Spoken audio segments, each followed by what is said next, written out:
Thailand અને Cambodia વચ્ચે સરહદ વિવાદ વકરી રહ્યો છે। બંને દેશો વચ્ચે ચાલી રહેલા સંઘર્ષને શાંત કરવા માટે કંબોડિયાએ થાઇલેન્ડની સાથે સંઘર્ષ વિરામનું આહ્વાન કર્યું છે।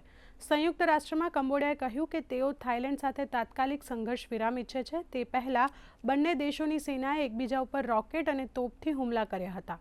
આ ભીષણ હુમલામાં 20 લોકોના મોત થયા છે, જ્યારે 1,30,000 લોકો વિસ્થાપિત થયા છે। બંને દેશોએ સંઘર્ષ શરૂ કરવા માટે એકબીજાને જવાબદાર ઠેરવ્યા હતા। થાઇલેન્ડે જાણી જોઈને કંબોડિયાના નાગરિકો ઉપર હુમલો કરવાનો આરોપ લગાવ્યો છે।